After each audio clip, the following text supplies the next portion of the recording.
वह मृतकों का नहीं, जीवितों का ईश्वर है, क्योंकि उसके लिए सभी जीवित हैं। संत लूकस का सुसमाचार अध्याय 20 पद संख्या 38। आज का शुभ संदेश। हे प्रभु, मैं उल्लसित होकर मुक्ति की स्तुति करूंगा। हे प्रभु, मैं उल्लसित होकर मुक्ति की स्तुति करूंगा। प्रभु में मेरे प्यारे भाइयों और बहनों, आप सबों को जय यीशु।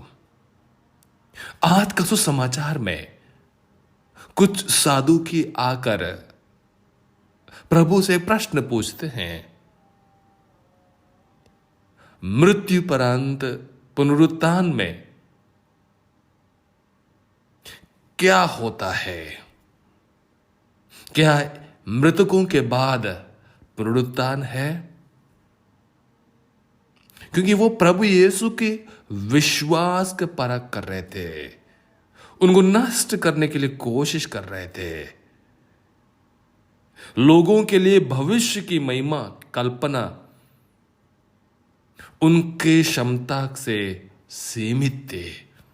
वे ज्यादा सोचने नहीं चाहते थे। वे लोग जो प्रभु के पास आते थे उनको रोकना चाहते थे।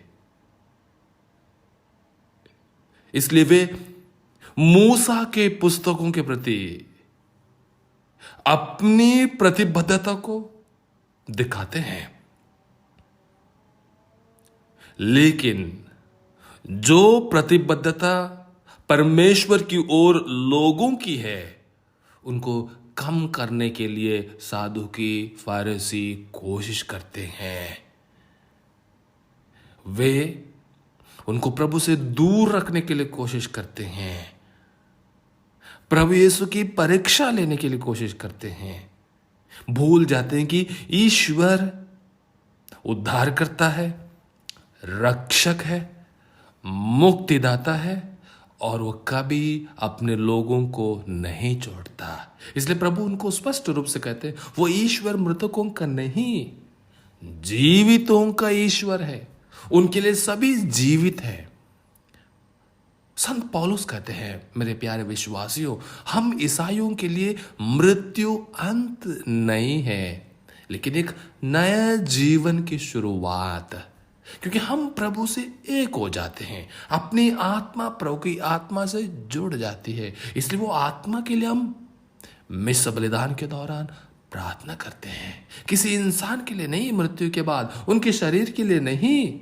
शरीर सड़ जाता है, मिट्टी में मिल जाता है, लेकिन वो आत्मा जिसके लिए हम परिश्रम करते हैं अपने दैनिक जीवन में, अच्छाइयों के कार्य करते हुए, पापों की क्षमा मांगते हुए, नेक बनते हुए, ये सब अपनी आत्मा के उद्धार के लिए। आज हम भी यदि कभी कभी हम लोग भूल जाते हैं कि हमारी आत्मा सदैव जीवित रहती है, उस आत्मा को जीवित रखने के लिए, सतर्क रखने के लिए और प्रभु से जुड़े रहने के लिए प्रार्थना करें। आमीन।